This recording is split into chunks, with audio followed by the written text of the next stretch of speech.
Pode orar comigo mais uma vez? Senhor, nós somos carentes de ouvirmos a Tua voz. No meio de tantos barulhos, no meio de tantas pressões, de tantas expectativas e até necessidades, nós aqui estamos, ó Deus, porque nós temos uma maior necessidade, que é verdadeiramente Te conhecer, verdadeiramente saber os Teus planos para nós. Por isso nós suplicamos, fala conosco, Senhor, baseado na Tua palavra. Fala conosco, é o nosso clamor em nome de Jesus. Amém.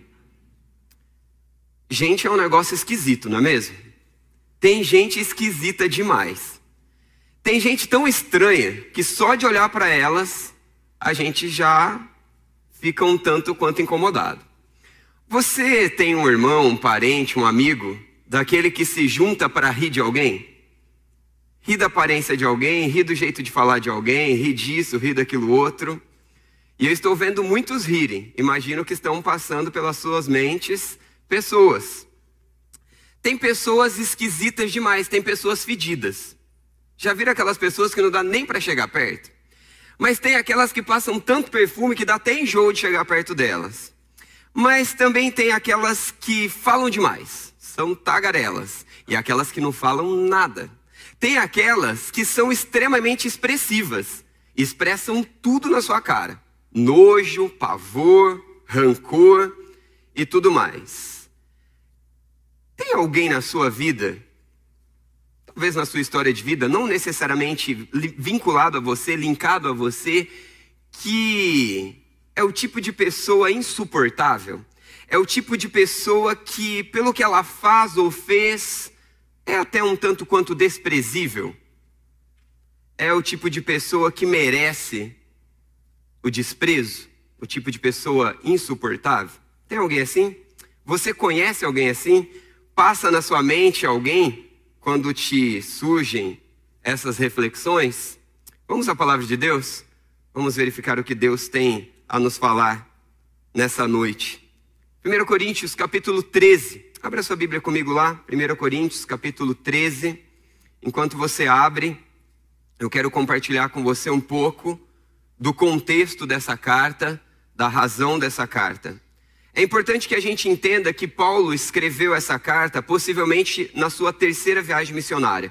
Lendo Atos 19, nós temos um pouco dessas verdades que nos baseiam, vão nos dar base para isso. Após receber alguns relatórios perturbadores, Paulo fica numa situação a qual se vê necessitado de escrever essa carta. Que relatório é esse que a gente vê algumas informações aí em Atos 19? A respeito de uma complacência moral do povo de Deus em relação a os seus próprios irmãos em Cristo ou o seu contato com a própria sociedade. Havia também nesse relatório uma verdade a respeito de facções e divisões dentro da igreja de Cristo. Sem contar que nessa descrição toda há um tanto quanto de revelar o orgulho das pessoas que estavam vivendo e servindo a Deus ali naquela igreja de Corinto. Então há um orgulho, há uma soberba, uma confiança no próprio conhecimento, nas próprias filosofias, há dissensões entre eles e há também uma permissividade a respeito da imoralidade. Então é isso que está acontecendo no contexto quando Paulo escreve para eles. Dentro desse contexto nós vamos ler agora o capítulo 13. E depois eu quero te convidar a ler na sua casa o capítulo 15. E logo depois da leitura eu te explico o porquê. Vamos ler juntos? 1 Coríntios capítulo 13. Ainda que eu falasse a língua dos homens e dos anjos, se não tiver amor, serei como um sino que ressoa ou como um prato que retine. Ainda que eu tenha o dom de profecia e saiba todos os mistérios e todo o conhecimento, e tenha uma fé capaz de mover as montanhas, se não tiver amor, nada serei. Ainda que eu dê aos pobres tudo o que possuo e entregue o meu corpo para ser queimado, se não tiver amor, nada disso me valerá. O amor é paciente, o amor é bondoso, não inveja, não se vangloria, não se orgulha, não maltrata, não procura seus interesses, não se ira facilmente, não guarda rancor.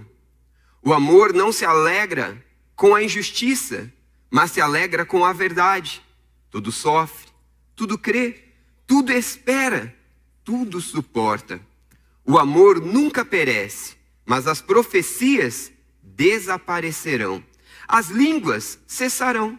O conhecimento passará, pois em parte conhecemos e em parte profetizamos. Quando, porém, vier o que é perfeito, o que é imperfeito desaparecerá. Quando eu era menino, falava como menino, pensava como menino e raciocinava como menino. Quando me tornei homem, deixei para trás todas as coisas de menino. Agora, pois, vemos apenas um reflexo obscuro, como em espelho, mas então veremos face a face. Agora conheço em parte, então conhecerei plenamente, da mesma forma como sou plenamente conhecido. Assim, permanece agora estes três: a fé, a esperança e o amor. E o maior deles, porém, é o amor. Nesse contexto onde Paulo escreve aos nossos irmãos de dissensões, orgulho, soberba em cima do conhecimento, pessoas lutando umas contra as outras, pessoas tentando fazer as coisas com as motivações erradas, em um contexto onde a permissão, a imoralidade estava corrente, não é diferente do nosso contexto. Os nossos irmãos estavam sendo tentados com a pressão social daquilo que eles viviam, da realidade onde eles estavam vivendo. Parece-me que essa descrição não é diferente da realidade do mundo que eu vivo. Eu não sei da onde você vive, mas as pessoas onde eu vivo, por onde eu passo, onde eu convivo, esta é a realidade. Inclusive o meu próprio coração, inclusive as pessoas amadas que eu convivo na minha família e dentro da própria igreja. Essa é a realidade. Uma tendência contínua a dissensões e facções, uma tendência contínua ao egoísmo, ao egocentrismo, a fazer o que eu quero, do jeito que eu quero, a hora que eu quero. Essa é a realidade. Essa é a tentação contínua na sua vida, na minha vida, nas nossas vidas. Mas e esse texto aqui? E essas verdades que falam de uma nobreza, de um amor inacessível? A respeito de quem é esse amor? Que amor é esse? Às vezes esse texto é colocado em convite de casamento, às vezes é usado em pregações de casamento. Eu poderia dizer que eu, Walter, declaro este amor aqui para Thalita? Não mesmo. Nas minhas forças, na minha capacidade, jamais. Porque o meu amor muda. O meu amor é egoísta. O meu amor é egocêntrico. O meu amor é impaciente. É tudo o oposto daquilo que nós lemos, do que é bom, e tudo exatamente aquilo que é ruim. Esse é o meu amor, esse é o seu amor. Esse sou eu, esse é você. Mas esse amor cantado e gritado aqui em Coríntios 13 é o amor de Deus. É o amor de Deus, amor que de fato preenche, amor que de fato estabiliza, amor que de fato nos enche e nos dá sentido. Quando está acabando o capítulo, o apóstolo Paulo vai dizendo a respeito das coisas que nós podemos ver como um reflexo, mas que um dia veremos de forma completa. É o amor de Deus, é a pessoa de Deus, é o plano de Deus e a redenção de Deus nas nossas vidas. Nós precisamos entender que este capítulo fala a respeito do amor de Deus. Se você tem tentado encontrar um valor próprio, se você tem tentado encontrar uma base sólida para estabelecer a sua razão de viver, os propósitos, o que você faz, o que você deixa de fazer, a sua identidade, não há lugar mais seguro, não há alguém mais perfeito do que o próprio Deus, que te oferece um amor constante, um amor perfeito, um amor que não muda. O convite de Deus para mim e para você, o chamado de Deus para nós, é que nós venhamos viver o altruísmo possível através de Cristo. Venhamos viver o altruísmo possível através de Cristo. Esse amor é o amor de Deus. E se Deus não tocar em mim, se o Evangelho não tocar em mim, se a verdade do Evangelho, a verdade de Cristo não tocar em mim, se eu não compreender a riqueza do Evangelho, eu não poderei viver através deste amor. Eu não poderei experimentar, desfrutar deste amor. Este amor não vai inundar a minha vida em todas as áreas e facetas. Consequentemente, eu não poderei refletir este amor. Agora, quando o evangelho de fato entra na minha vida, e eu te disse que eu diria, por que você ler o capítulo 15 na sua casa? É porque se você ler o capítulo 14 e o capítulo 15, mais especificamente o 15, você vai verificar a respeito do evangelho, o que é o verdadeiro evangelho. Como viver nesse evangelho. E se nós não entendemos o capítulo 15, o capítulo 13 perde o seu sentido. Mas eu quero crer que, em grande maioria, todos nós entendemos o evangelho, entendemos o amor de Cristo. Por isso, viva o altruísmo possível através de Cristo, somente através de Cristo. Não é possível nas minhas forças, não é possível na sua força. Você pensou no exercício que eu te dei de pensar nas pessoas esquisitas, nas pessoas insuportáveis, nas pessoas chatas, nas pessoas feias, nas pessoas fedidas, reticentes. Quando você pensou em alguém assim, eu imagino que você não pensou em você. Mas é possível que alguém pensou a respeito de você uma dessas características, ou a respeito de mim. É bem possível. Mas, como então vivermos no meio de lobos, como eu e você, vivendo e experimentando esse amor altruísta? Em Cristo, através de Cristo, mesmo diante de grandes realizações. Quando nós lemos o versículo 1 até o versículo 3, é interessante que diz: ainda que eu falasse a língua dos homens e dos anjos, se não tiver amor, seria como sino que ressoa e como prato que tine. Ainda que eu tenha o dom de profecia e saiba todos os mistérios e todo o conhecimento e tenha uma fé capaz de mover montanhas, se não tiver amor, de nada serei. Ainda que eu dê aos pobres tudo o que possuo e entregue o meu corpo para ser queimado, se não tiver amor, de nada valerá. Diante de grandes realizações, é que eu e você precisamos verificar o nosso coração. É muito fácil quando nós estamos quebrantados, quando nós estamos arrebentados, quando nós estamos carentes, quando nós estamos necessitados, olharmos para os outros de forma gentil, de forma graciosa, de forma amorosa, de forma a refletir o amor. Mas e quando áreas da minha vida se destacam, realizações na minha vida se destacam, quando de fato eu me encontro cheio de sabedorias, quando de fato eu me encontro cheio de capacitações, quando eu me encontro cheio de realizações, quando eu e você nos encontramos nos momentos mais sublimes da nossa vida, nas nossas melhores realizações, qual é o nosso sentimento? Qual é o sentimento que domina o meu coração quando me encontro nas minhas maiores realizações? Qual é o sentimento que domina o teu coração quando você se encontra nas suas maiores realizações? Quem sabe para você, dona de casa, fazer uma comida que é elogiada por todos e que é lembrada por todos. Quem sabe, para você mãe, você fazer o seu papel de mãe de forma tão nobre que se destaca e você é exaltada. Quem sabe você marido, você faz realizações tão significativas no seu trabalho que você se destaca, o seu salário melhora, as suas condições, a família, tudo progride, tudo vai muito bem. Quem sabe para você estudante, você se destaca com uma nota excelente. Recebe então um elogio da sua professora, do seu professor. Ao concluir o curso, você se destaca entre os melhores, ou quem sabe o melhor aluno.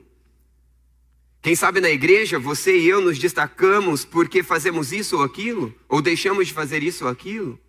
É quando, diante das nossas maiores realizações, que o nosso coração é exposto e que nós precisamos avaliar o chamado de Deus aqui para os nossos irmãos em Coríntios. Para mim e para você. É porque é diante das grandes realizações que eu preciso olhar e verificar se a minha reação é uma reação de graça, de amor, que mostra que eu conheci a Cristo, que mostra que eu conheci o Evangelho, ou que mostra que eu estou confiando nas minhas próprias capacitações. Não podemos nos esquecer que nós lemos o capítulo 13 aqui. Mas antes do 13 tem o 1, o 2, o 3, até o 12. E os capítulos anteriores, se você der uma olhada no capítulo 1 e o capítulo 2, o apóstolo Paulo está falando aos nossos irmãos dessa igreja, advertindo, direcionando, redirecionando os seus corações a que tomassem cuidado com o seu orgulho, a que tomassem cuidado com o confiar nos seus próprios recursos, nos seus próprios feitos, nas suas próprias capacitações.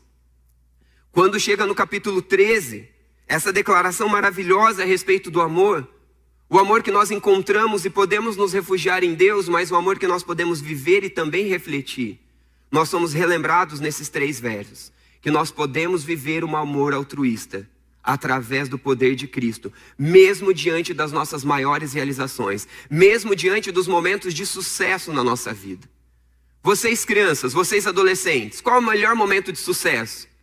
Vocês meninos, talvez meninas também, quando faz um gol de futebol e você se destaca, ou quem sabe no mesmo jogo você faz 2, 3 gols, 4 gols. Todo mundo aplaude.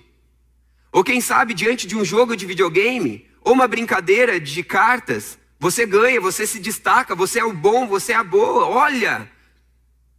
Olha que roupa. Crianças também olham para a roupa uma das outras.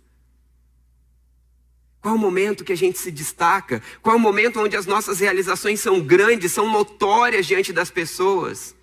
Esses momentos, eu revelo um amor, como a descrição de Coríntios 13, que é a obra de Cristo em mim, ou eu revelo o orgulho, eu revelo exatamente o que também Coríntios 13 nos diz, o oposto.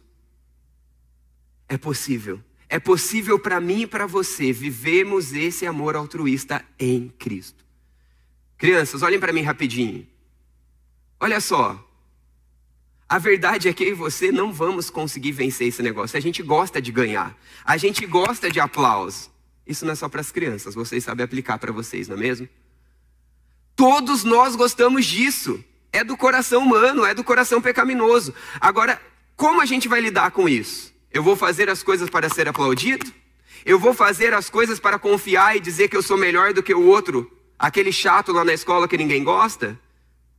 Aquele esquisito na escola que todo mundo deixa de lado? Ou eu vou olhar para essas circunstâncias, e aí adultos apliquem na sua realidade? Eu vou olhar para essas circunstâncias e vou relembrar que existe um Deus que me amou, mesmo eu sendo feio, sujo e merecedor. Eu vou lembrar que existe um Deus gracioso, que me recebe em amor, que me recebe em graça, e me transforma, e me ama com amor inexplicável. E então eu vou me estender. Ninguém vai com aquela pessoa no intervalo, mas eu, como criança, eu vou agora sentar com aquela pessoa. Eu vou conversar com aquela pessoa. Ele é fedido, não tem problema, dá para aguentar um pouquinho. Ele é estranho.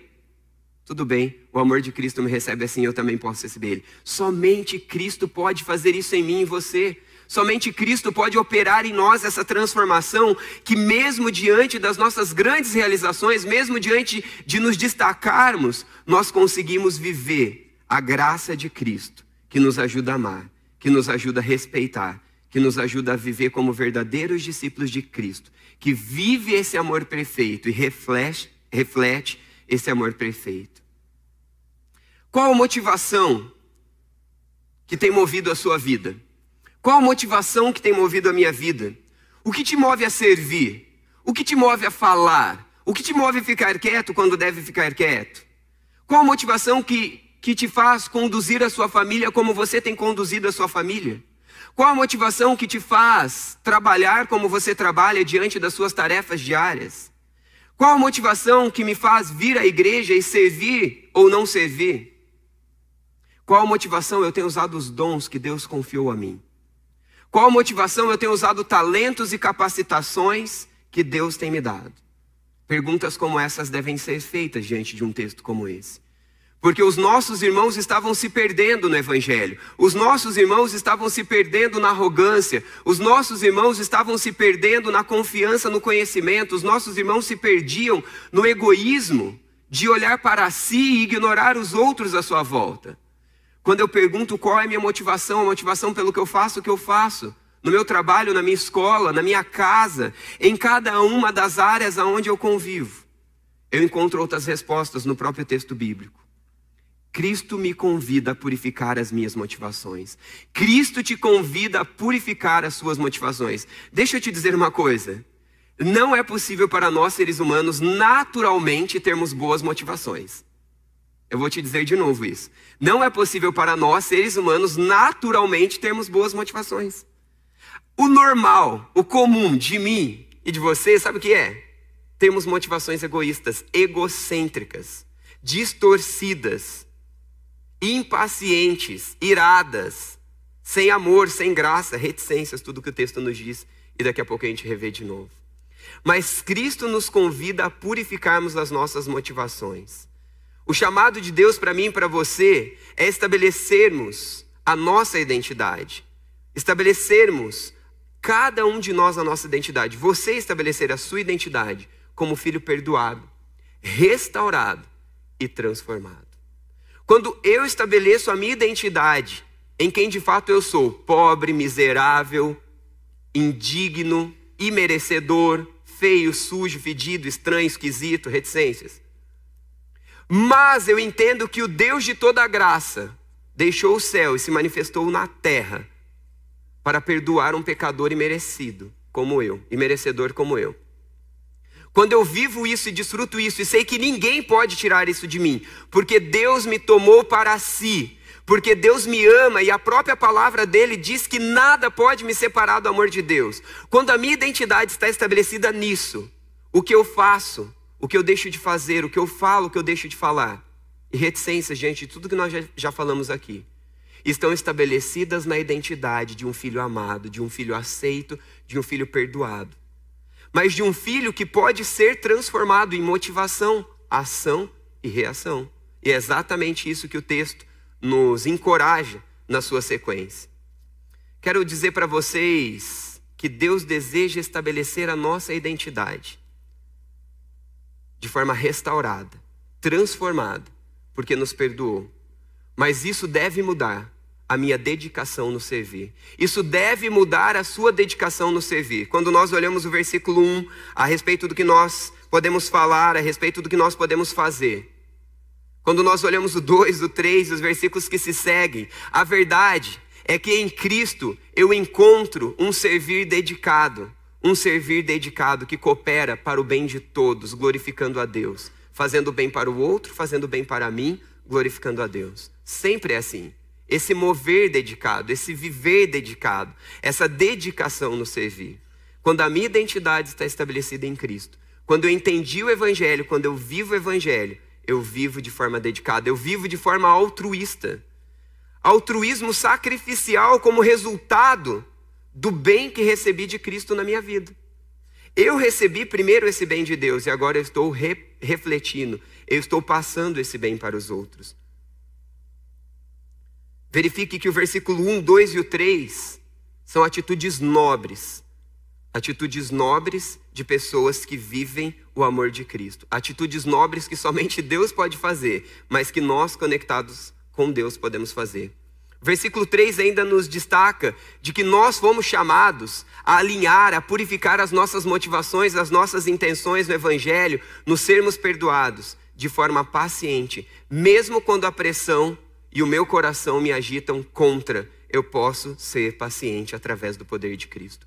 Os nossos irmãos estavam sendo tentados de todas as formas e de todos os lados, como eu e você. Às vezes pelo nosso próprio coração incrédulo, impaciente, inconstante, às vezes pelas circunstâncias, mas nós podemos ter um amor paciente. Nós podemos ter um amor bondoso, mesmo diante do desmerecimento. Um amor bondoso, um amor que dá o que o outro não merece, um amor que reflete a graça de Cristo que me deu o que eu não mereço, que me dá constantemente o que eu não mereço. Um amor que pode ser acima da inveja, que vence a inveja. Sabe por quê? Porque a inveja rouba a satisfação, a inveja planta descontentamento. Mas o saber que Deus é meu Pai e meu provedor, saber que Deus me resgatou para si e Ele é o dono do universo e Ele não nega bem algum a mim, como filho amado dEle, me faz saber que eu não preciso invejar nada de ninguém, porque eu já tenho tudo o que eu preciso na pessoa de Deus. As minhas motivações, as minhas intenções, o meu caráter, a minha vida, o meu viver pode ser alinhado, dirigido, corrigido na graça de Cristo, no amor de Cristo, vencendo a vanglória. A vanglória tende a ter para si os méritos, tende a roubar para si os méritos. Mas quando conhecemos a Cristo e sabemos que o que temos não merecemos, nós oferecemos a Deus toda a glória. Porque quando Deus retém toda a glória, é benefício para todos. Quando eu retenho a glória para mim, é malefício para mim e para os outros. Mas quando eu e você, quando cada um de nós, juntos ou separados, vamos e damos toda a glória a Deus, de novo, é benefício para cada um de nós, é benefício para todos nós. A glória de Deus é bênção para nós. A glória de nós mesmos, a glória humana, é desgraça para cada um de nós. Mas em Cristo, no Evangelho, podemos viver esse amor transformado, que vence o orgulho, pois sabemos que o nosso valor e identidade não estão no que fazemos ou deixamos de fazer, mas está fundamentada no fato de que nós somos resgatados e amados por um Deus que não muda. Podemos vencer o maltratar alheio. Podemos vencer essa atitude tão natural, tão pecaminosa, mas tão rápida, que nós temos de maltratar uma pessoa quando somos desagradados, quando somos questionados, ou quando acontecem tantas outras circunstâncias. Nós podemos vencer o maltratar alheio. Nós podemos aprender a tratar as pessoas bem, pois em Cristo nós somos capacitados a amar com graça, consideração, mesmo diante do desmerecimento. Em Cristo nós podemos vencer os nossos interesses egoístas e viver o verdadeiro amor. Nós podemos controlar a ira, nós podemos vencer o rancor, nós podemos viver com justiça, nós podemos nos alegrar com a verdade, nós podemos viver o poder de Deus, que nos ensina a tudo sofrer, tudo crer, tudo esperar e tudo suportar. E mais, nós podemos aprender a amar acima dos méritos e deméritos, pois esperamos a revelação completa de Deus. E quando acontecer, toda a perfeição de Cristo fará com que toda a imperfeição humana se desfaça e a glória de Cristo nos faça como Ele, perfeitos, restaurados, transformados. E esse mal que habita em nós, esse mal que tenta nos dominar, que nos impede de viver o amor, que nos impede de refletir o amor, que nos impede de desfrutar do amor, terá sido exterminado e a graça de Cristo completa em nós. A palavra de Cristo chega a alguém aqui nessa noite que precisa conhecer o amor de Deus, porque ainda não conhece, que precisa se purificar, precisa pedir perdão da sua vida de caminho, de seguir o que quer, do jeito que quer para seguir a Cristo. Se a palavra de Deus chega a você e você ainda não conhece esse amor, você não se rendeu a esse amor, você não se submeteu a esse amor, leia o capítulo 15, entenda um pouco mais sobre isso. Se renda a esse amor, diga: Senhor, eu preciso desse amor perfeito. Eu preciso estabilizar as minhas emoções, eu preciso estabilizar as minhas razões, eu preciso estabilizar a minha caminhada, eu preciso de salvação, eu preciso de perdão, eu preciso de relacionamento com o Senhor. Me receba, me aceita, me transforma. Deus deseja fazer isso sobre a sua vida. Mas se você, como eu, é alguém que já conheceu esse amor, você diariamente vive uma luta para permanecer neste amor. O convite de Deus é claro e alto em bom som para mim e para você. Filho amado, eu te amo. E as minhas intenções para você são perfeitas. Confie no meu amor.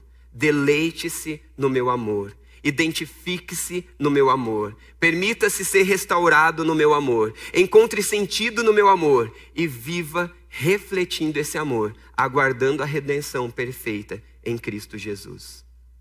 Pessoas são diferentes. Pessoas são esquisitas. Pessoas são insuportáveis. Algumas cheiram de forma desagradáveis. Outras falam muito, outras não falam nada. Outras são apáticas. Mas somos todos convidados a experimentarmos o amor que transforma. O amor que nos restaura e nos resgata em Cristo Jesus.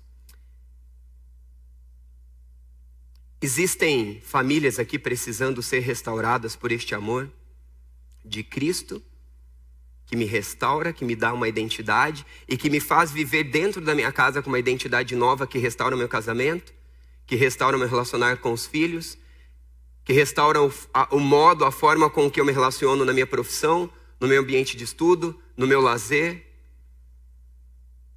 A palavra de Deus deseja permear com amor e graça por cada faceta das nossas vidas, te fazendo, você que é criança, receber e amar aquele que é menosprezado na escola, na igreja, na sua rua, no meio do jogo do futebol, aonde você convive. E nós sabemos também bem aplicar. Deus deseja restaurar cônjuge, amigos, parentes, agregados, estudantes, profissionais, religiosos. Deus deseja nos fazer viver acima do bullying, acima da mentira, acima da pobreza, da desgraça, do egoísmo, da feiura e de todas as distorções. Deus nos convida a nos refugiarmos nele, o amor perfeito, que nos preenche e nos completa, e nos ensina a viver e desfrutar deste amor, aonde Deus nos levar, ou aonde nós pudermos chegar com a nossa influência, quando o Senhor assim nos permitir. Viva o amor de Cristo que liberta do egocentrismo e capacita a focar na redenção, que exterminará toda imperfeição.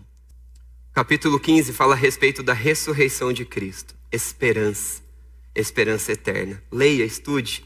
A obra de Cristo ainda não terminou. Vale a pena lutar, porque a certeza da vitória é certa. Se coloque de pé, vamos orar? Senhor...